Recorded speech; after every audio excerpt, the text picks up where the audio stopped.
El trabajo me dio éxito, pero me quitó a mi familia. Me llamo Esteban. Tengo 48 años y podría decir que lo he logrado todo en lo profesional. No heredé un negocio. No tuve un socio millonario ni un golpe de suerte extraordinario. Vengo de una familia de clase media. De esas en las que cada peso cuenta y cada gasto se piensa 2 veces.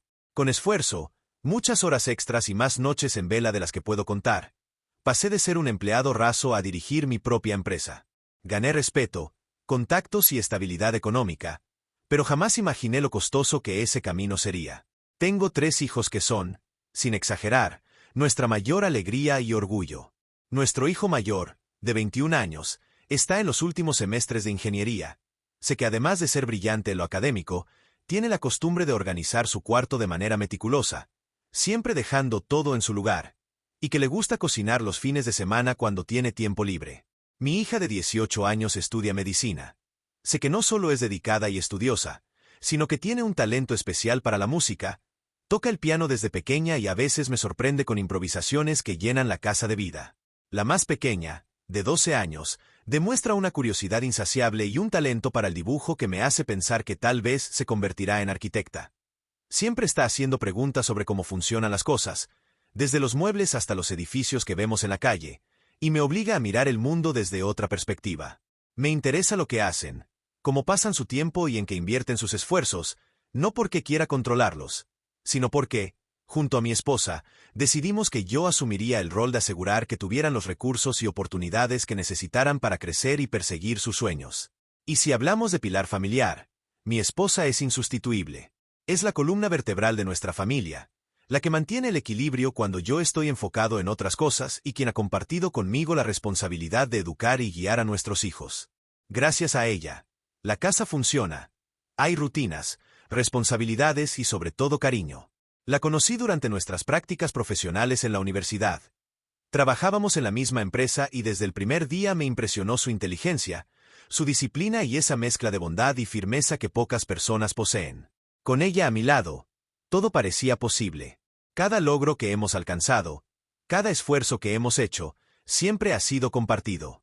Siento un agradecimiento profundo, porque sin ella, nada de lo que hemos construido, tanto profesional como personalmente, hubiera sido posible.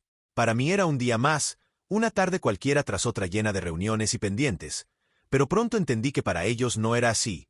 Este no era un tema de ahora, sino algo que había sido recurrente durante años. Una sensación constante de distancia y abandono que finalmente había estallado.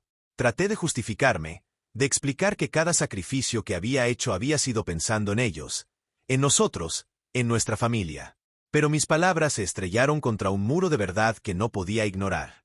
Mis hijos me miraron con ojos que no reconocía, cansados, dolidos, y con una sinceridad que me golpeó. Me dijeron que lo que más les había faltado siempre no eran las cosas materiales, sino mi presencia, mi atención, mi interés genuino. Que no era solo de ahora, que desde que eran pequeños había una distancia, un espacio emocional que yo nunca llené, y que eso los había marcado. Mi esposa, con la voz entrecortada, me confesó que había intentado compensar, que había sido el sostén emocional de todos estos años, pero que ella también necesitaba sentirme presente, escucharme, compartir conmigo la vida que juntos habíamos construido. Al final, después de intentar explicar, pedir perdón y justificar mis decisiones, me di cuenta de que no podía cambiar lo que ellos sentían en ese instante ni recuperar el tiempo que ya había pasado. Con un nudo en la garganta y el corazón hecho pedazos, los dejé ir. Los vi caminar hacia el auto, cargando sus maletas, y supe que la distancia que había creado no se resolvía con palabras ni promesas repentinas. Solo podía aceptar la consecuencia de mis elecciones, y así lo hice. Ahora, al mirar atrás, entiendo con claridad cómo llegamos a este punto y cómo fui el principal responsable de la distancia que hoy nos separa. Siempre fui emocionalmente distante. Nunca fui una constante en la vida de mi familia, y esa fue la forma en que aprendí a sobrevivir. Crecí con la idea de que mostrar mis emociones era un riesgo, de que era más seguro mantener cierto espacio entre yo y los demás. Por eso nunca pensé que esa distancia pudiera ser algo negativo, algo que dejara cicatrices en quienes más amaba. Con el tiempo, esa distancia se acentuó y se hizo parte de mi forma de relacionarme con mi esposa e hijos, sin que yo lo notara del todo. El trabajo fue otro factor que terminó de separarnos.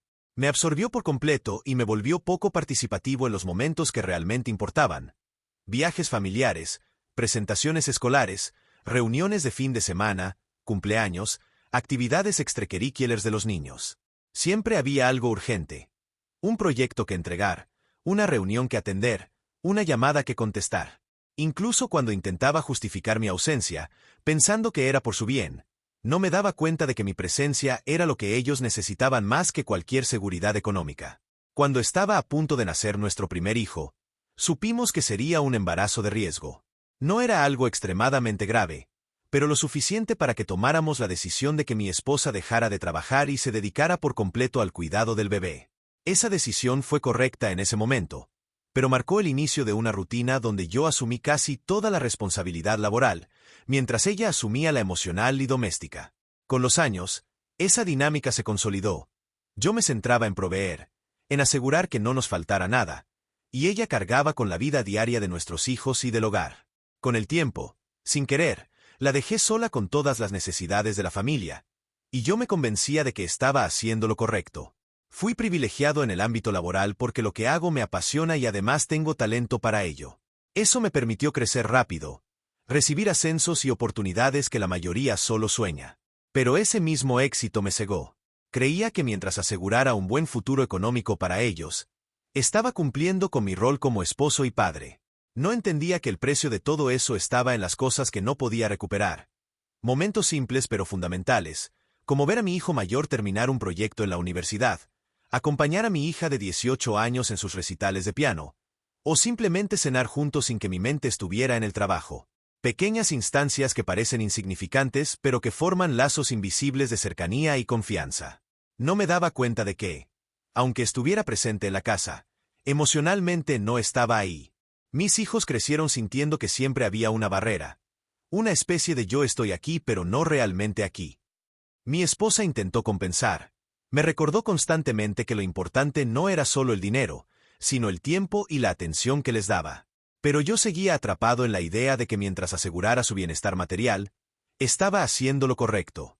Con cada año que pasaba, sin darme cuenta, me fui distanciando más de ellos y ellos de mí, hasta que la distancia se volvió insoportable y finalmente estalló aquella tarde que parecía cualquier otra. Evitaba por completo las conversaciones emocionales o sentimentales. Mis hijos, en más de una ocasión, buscaban mi consejo, no siempre para resolver un problema concreto, sino simplemente para sentirse escuchados, apoyados o comprendidos. Mi esposa también intentaba abrir conversaciones sobre cómo nos sentíamos, sobre cómo estaba la relación familiar, sobre cosas pequeñas que para ella eran importantes. Pero yo siempre encontraba una manera de evadir esos temas. Cambiaba de conversación, bromeaba, o simplemente respondía con monosílabos y salía del cuarto. Era como si admitir cualquier sentimiento o escuchar de verdad significara debilidad. Incluso hubo momentos en que mi esposa, con toda la paciencia del mundo, me habló directamente sobre esto. Me dijo que a veces necesitaba que yo estuviera presente, que escuchara sin juzgar, que participara emocionalmente, aunque fuera un pequeño gesto. Pero yo me mostré cerrado, no solo una vez, sino sistemáticamente. Me negué a abrirme, a compartir lo que sentía o lo que pensaba realmente, a involucrarme más allá de lo práctico. No solo evitaba hablar de mis emociones, también evitaba incluirme de verdad en la vida emocional de mi familia. Recuerdo situaciones concretas. Mi hijo mayor venía con dudas sobre su futuro, sus estudios, o incluso sobre sus relaciones, y yo respondía con instrucciones o consejos estrictamente prácticos, ignorando lo que había detrás: miedo, inseguridad, necesidad de apoyo. Mi hija de 18 años a veces solo quería que le preguntara cómo estaba su día, y yo lo tomaba como charla trivial y cambiaba de tema. Mi esposa intentaba que nos conectáramos en un nivel más profundo, y yo me cerraba, convencido de que proveer económicamente era suficiente para compensar cualquier otra ausencia. Ese patrón de distancia, de rechazo a abrirme emocionalmente, se convirtió en una constante. No se trataba solo de estar físicamente en casa. Incluso cuando estaba allí, estaba ausente en lo que realmente importaba: el corazón y la mente de los que más amaba. Y creo que esto, más que cualquier otra cosa, fue lo que creó un vacío que no pudo llenarse con regalos, seguridad ni comodidades. Fue un muro invisible que levanté yo mismo, y por eso sus reclamos, aunque dolorosos, eran justos. Al día siguiente de que se fueron, intenté acercarme, marcar, escribir, cualquier cosa que me permitiera empezar a arreglar lo que había descuidado. Fui a la casa donde habían ido a quedarse, esperando siquiera una pequeña oportunidad de hablar.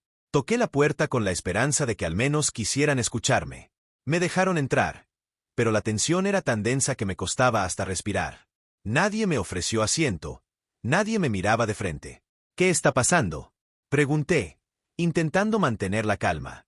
No entiendo por qué se fueron, ni por qué me tratan así. Fue entonces cuando todo se vino abajo. Mi esposa me miró con una mezcla de rabia y tristeza. Y mis hijos, uno a uno, se pusieron de pie frente a mí.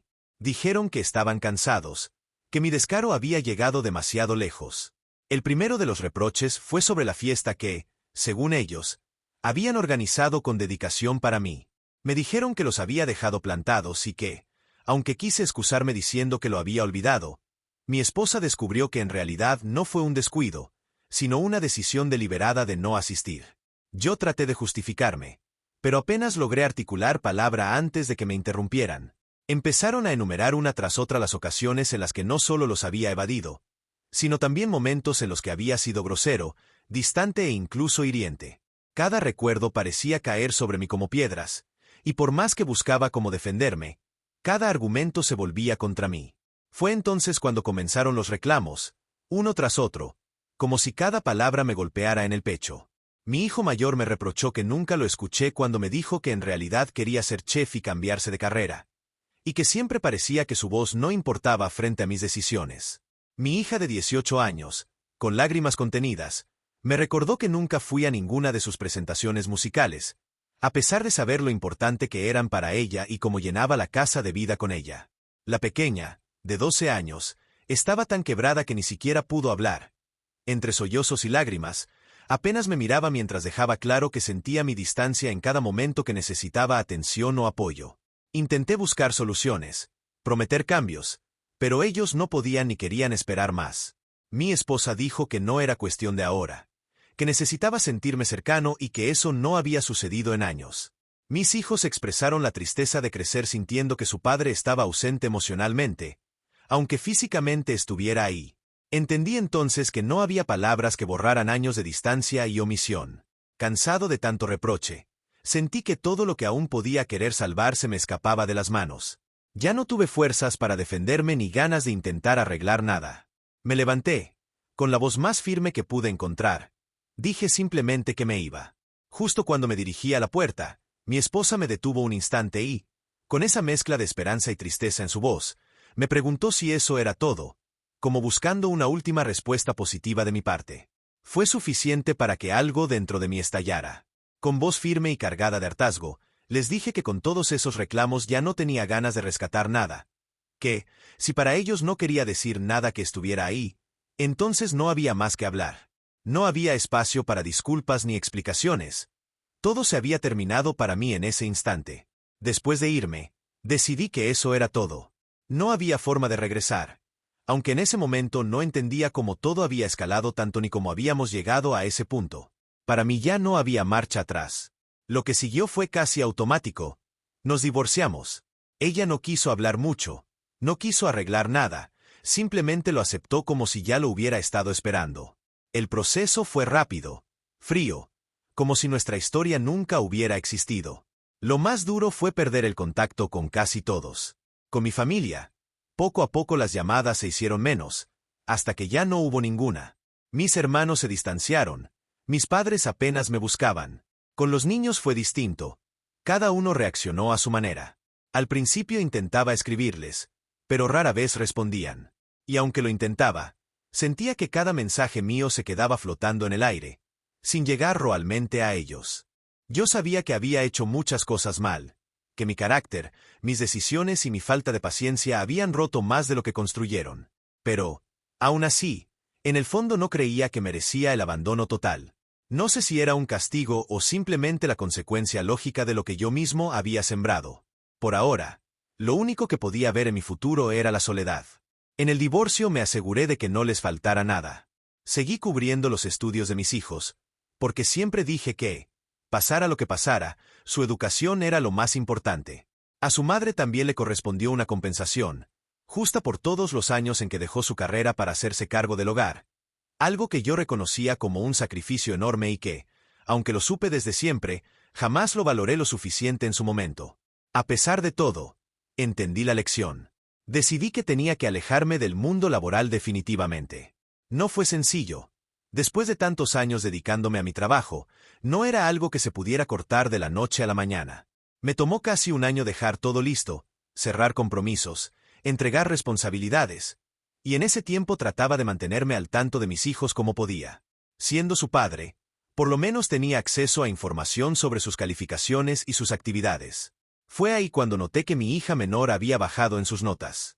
No estaba reprobando, pero se sostenía con lo justo, como si cualquier empujón pudiera hacerla caer.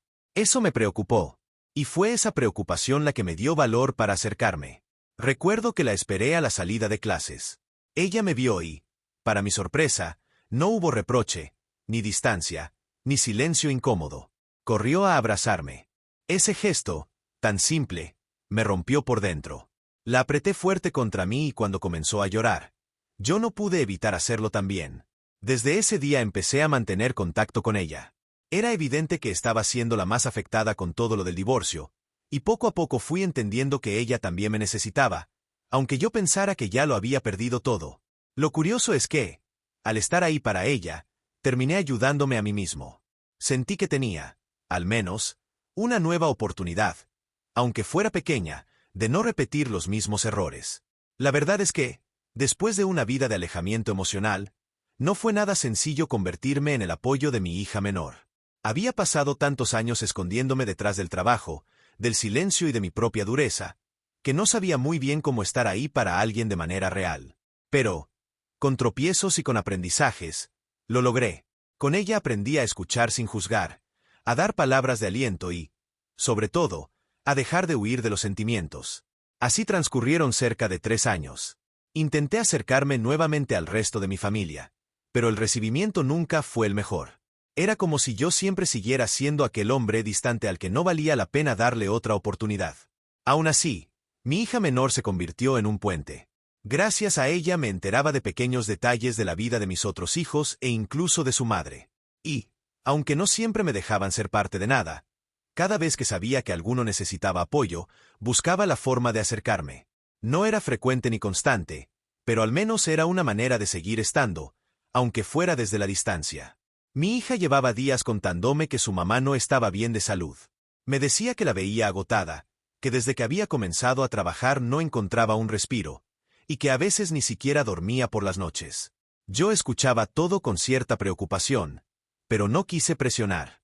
Hasta que un día, ella me dijo que no iría por tercer día consecutivo a clases, porque necesitaba quedarse cuidándola. Ahí fue cuando me negué. Le dejé claro que lo último que quería era que descuidara su escuela por algo que yo podía asumir.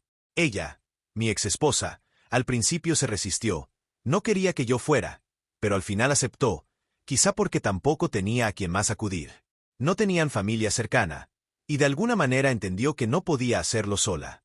Así que, temprano en la mañana, pasé por mi hija, la encaminé hacia su escuela y luego entré a la casa, esa misma casa que hacía años había dejado de ser mi hogar. Fue extraño. Todo se veía diferente, pero al mismo tiempo podía reconocer cada rincón. Encontré a mi exesposa en cama, pálida, con esa mirada de cansancio que lo decía todo. Al principio me recibió con frialdad, casi como si mi presencia incomodara, pero no me importó. Le dije que yo me quedaría ese día, y que lo primero que haríamos era llevarla al doctor. Ella protestó, dijo que no hacía falta, pero insistí hasta convencerla. En la consulta, el médico fue claro, necesitaba reposo absoluto por al menos 15 días. Su cuerpo estaba debilitado no solo por la enfermedad, sino también por los niveles de estrés que arrastraba desde hacía tiempo. La advertencia fue directa. Si no se cuidaba, las consecuencias podían ser peores. Yo escuché cada palabra con un nudo en la garganta. Logré convencerla de que yo me encargaría de cuidarla. Tal vez no los 15 días completos que el médico recomendó, pero sí hasta que recuperara, por lo menos, un 80% de sus fuerzas. Al principio no quería. Me decía que no hacía falta, que ella podía sola, pero con paciencia la fui convenciendo. Un día, mientras charlábamos, Le pregunté un poco más sobre su trabajo. Sabía cosas gracias a mi hija menor, pero no los detalles. Ella me contó que había entrado a trabajar en una empresa que, para mi sorpresa, yo conocía bien. Me explicó que llevaba meses con una carga excesiva, jornadas que parecían no terminar, y mientras hablaba, me dio ejemplos que me hicieron ruido. Prácticamente estaba haciendo el trabajo de 3 o 4 personas, sin la compensación adecuada ni el reconocimiento que correspondía. Yo lo entendí de inmediato. Era un abuso en toda regla. Pero me guardé mis comentarios. No quise preocuparla más de lo que ya estaba. Los primeros días de ese nuevo arreglo fueron, para mí, casi un regalo inesperado. Pude convivir con mi familia de una forma completamente diferente a la que alguna vez tuve. Cocinaba, algo que jamás había hecho con ellos. Me tomaba el tiempo de escuchar a cada uno, y hasta pude darles pequeños presentes que, en otras circunstancias, habrían resultado sospechosos, porque se suponía que yo no sabía nada de sus vidas. Y sin embargo, lo sabía, gracias a mi hija menor que me mantenía al tanto. Una tarde, mientras ella hablaba por teléfono con su jefe, alcancé a escuchar parte de la conversación. Noté cómo se alteraba, cómo su voz temblaba un poco. Por lo que entendí, la estaban presionando, incluso amenazándola con despedirla si se resistía a trabajar desde casa mientras duraba su incapacidad. Sentí rabia. Cuando colgó, con la mejor intención le dije que renunciara, que no podía seguir soportando ese trato injusto. Pero mis palabras no fueron bien recibidas. Ella se encendió, me reclamó que no entendía nada, y aquello terminó en una discusión. Lo comprendí. Ella seguía negada a cualquier cosa que viniera de mí. Y claro que lo entendía. Después de todo lo que tuvo que vivir prácticamente sola mientras yo estaba en casa, pero ausente, no podía ser tan fácil aceptar ahora mis opiniones, aunque vinieran de buena fe. Yo sabía que no podía aconsejarla, no todavía, porque cualquier cosa que dijera sonaba como una intromisión o, peor aún, como una orden. Pero había otra manera en la que sí podía ayudar. Como ya mencioné, conocía bien la empresa en la que ella estaba trabajando.